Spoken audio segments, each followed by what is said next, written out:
નમસ્કાર મિત્રો, મારું નામ વૈભવ છે.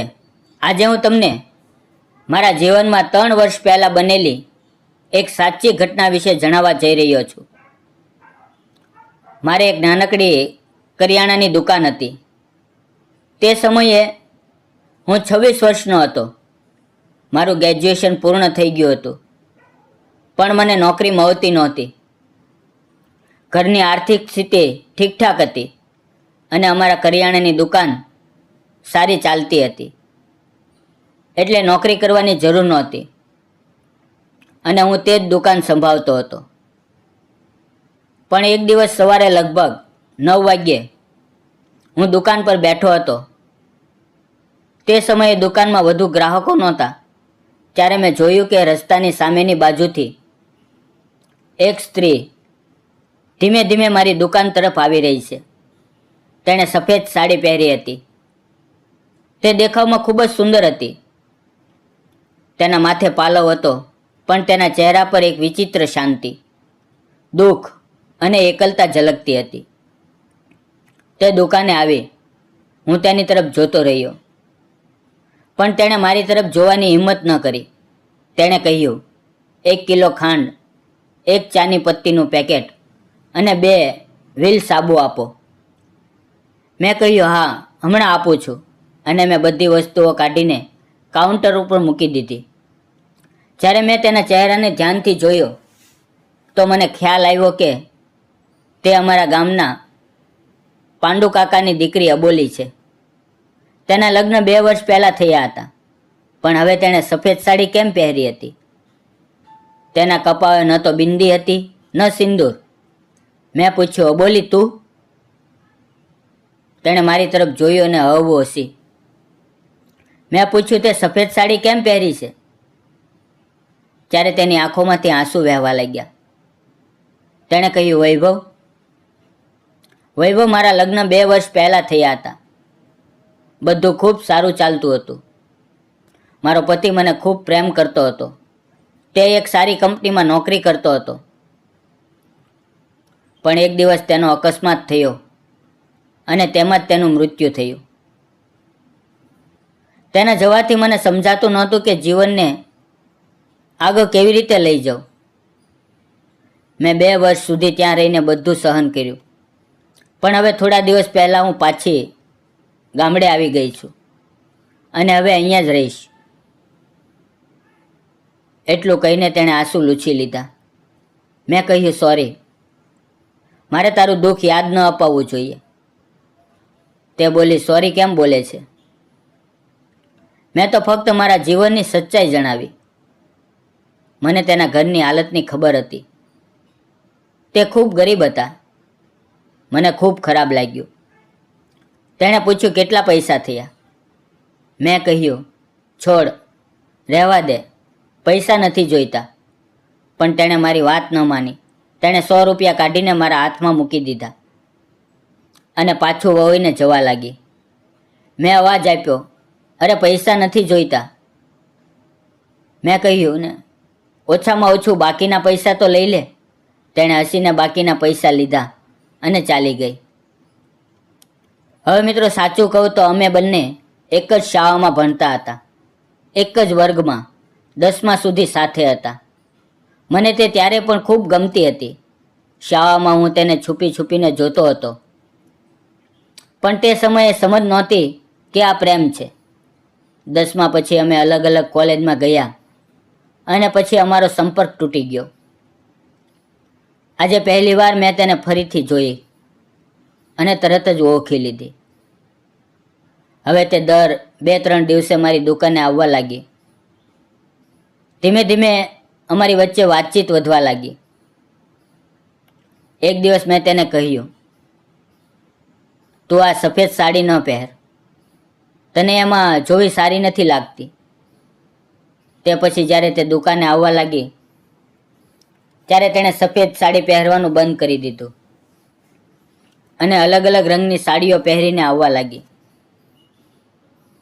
દરેક વખતે તે નવી સાડીમાં પહેલાં કરતાં વધુ સુંદર લાગતી.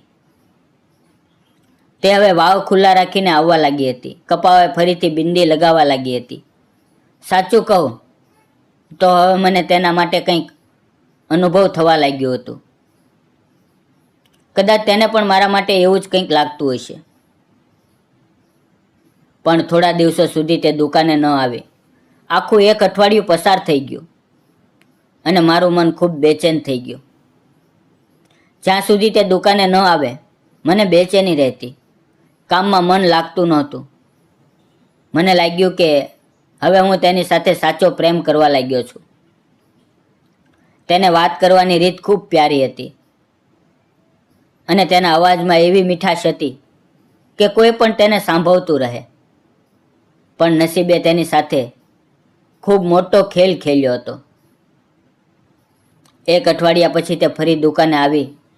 મેં તરત પૂછ્યું, આટલા દિવસ ક્યાં હતી? તારા વગર તો દુકાન સૂની લાગતી હતી. મારું આટલું કહેવું હતું કે તેણે આશ્ચર્યથી મારી તરફ જોયું અને હસીને બોલી, માસીના ગામ ગઈ હતી. પણ તું તો કંઈક વિચિત્ર વાત કરે છે.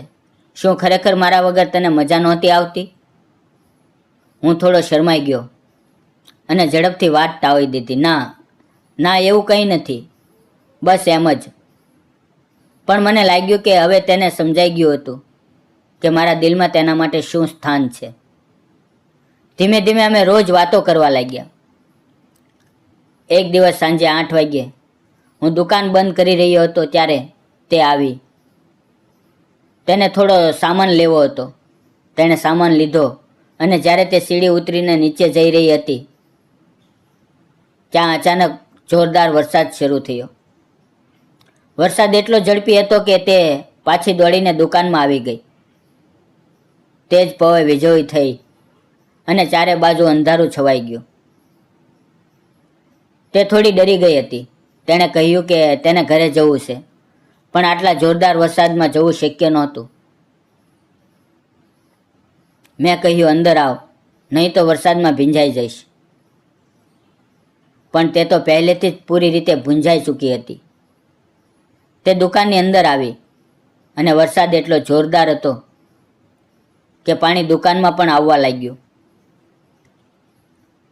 મેં ઝડપથી દરવાજો બંધ કર્યો. હવે અંદર પૂરું અંધારું હતું. તે મારી તરફ જોતી હતી, પણ તે સમયે મારા મનમાં તેના માટે કોઈ ખોટા વિચારો નહોતા. અંધારું એટલું ગાઢ હતું કે અમને સમજાતું નહોતું કે અમે ક્યાં ઊભા છીએ. અમે બંને એકબીજાને અવાજ આપીને ટટોલવા લાગ્યા અને અચાનક અમે ટકરાઈ ગયા. તે નીચે પડવાની જ હતી. ત્યાં જ મેં ઝડપથી તેનો હાથ પકડીને તેને સંભાળી લીધી. તેનો ભીંજાયેલો ઠંડો હાથ મારા હાથમાં હતો અને તે પવે જાણે સમય થંભી ગયો હતો. ત્યાં જ થોડી વાર માટે વીજળી આવી. તેના પ્રકાશમાં તેના ચહેરા પર પડતા પાણીના ટીપાં હીરાની જેમ ચમકતા હતા. થોડી જ પવનમાં વીજળી ફરી ગઈ. મેં તેનો હાથ ધીમે રહીને છોડી દીધો અને ટટોલીને દિવાસળી અને મીણબત્તી કાઢી. તેણે મીણબત્તી સળગાવી અને જેવી હળવી રોશની ફેલાઈ, માહોલમાં એક વિચિત્ર ગરમાહટ આવી ગઈ. તેનો ચહેરો તે પીળી રોશનીમાં એવો લાગતો હતો જાણે કોઈ સોનાની મૂર્તિ પર પ્રકાશ પડતો હોય. એક પળ માટે મને લાગ્યું કે તેનો ચહેરો હાથમાં લઈને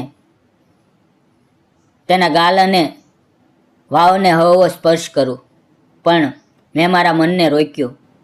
અમારી પાસે તે સમયે મોબાઈલ પણ નહોતો, એટલે અમે ફક્ત વાતોમાં સમય પસાર કરવાનું નક્કી કર્યું. અમે બંને નીચે જમીન પર બેસી ગયા અને એકબીજા વિશે વાતો કરવા લાગ્યા. તે બોલી, તારા લગ્ન થયા છે? મેં કહ્યું, ના. તેણે પૂછ્યું, કેમ? અત્યાર સુધી લગ્ન કેમ ન કર્યા?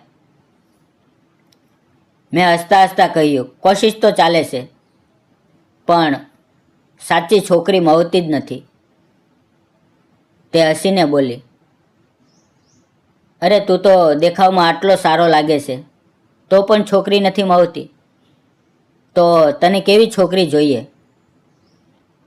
હું થોડી વાર માટે ચૂપ રહ્યો. તેની આંખોમાં જોયું અને કહ્યું, જેવી તું છે.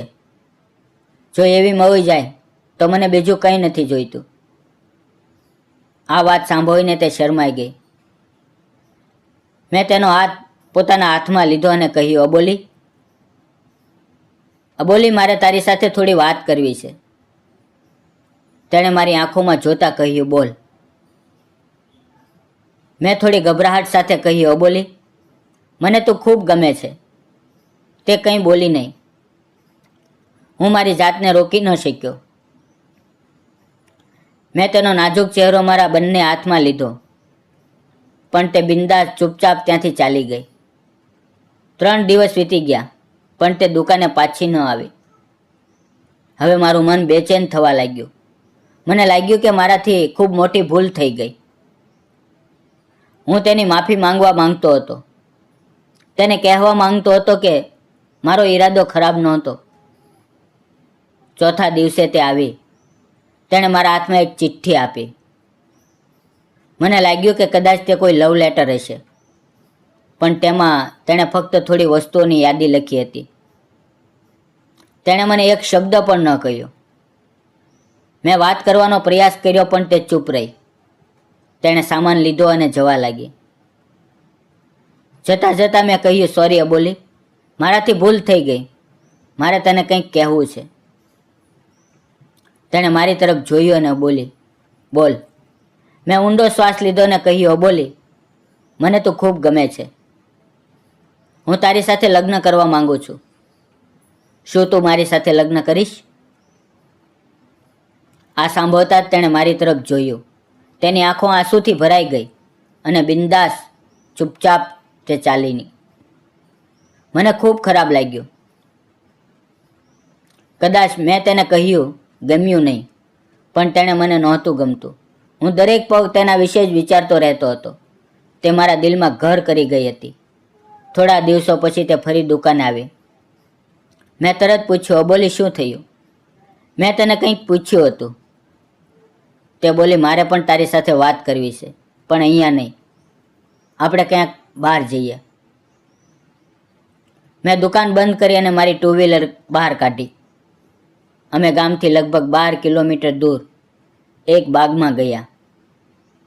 ત્યાં મેં કહ્યું, બોલ અબોલી, શું કહેવું છે? તેણે ઊંડો શ્વાસ લીધો અને કહ્યું, જો વૈભવ, મારા લગ્ન પહેલેથી જ થઈ ગયા છે.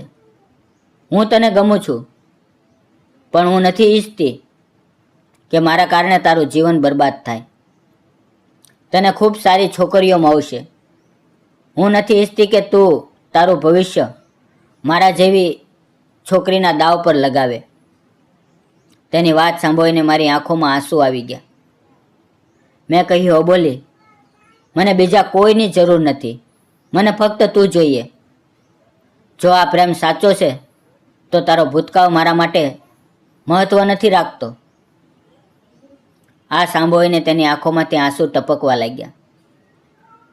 તેણે મને કસીને ગળે લગાડ્યો. અમે બંને એકબીજાની બાહોમાં ઘણીવાર એમ જ ઊભા રહ્યા.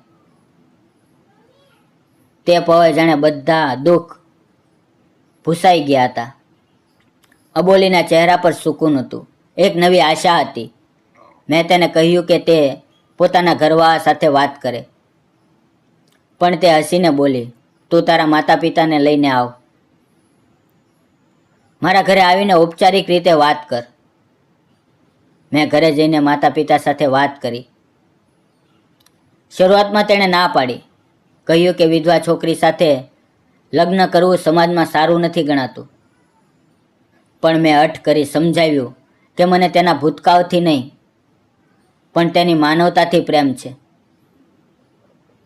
આખરે મારા સાચા પ્રેમ સામે તેમણે પર હાર માની લીધી. પછી અમે બધા તેના ઘરે ગયા અને ત્યાં વાત કરી.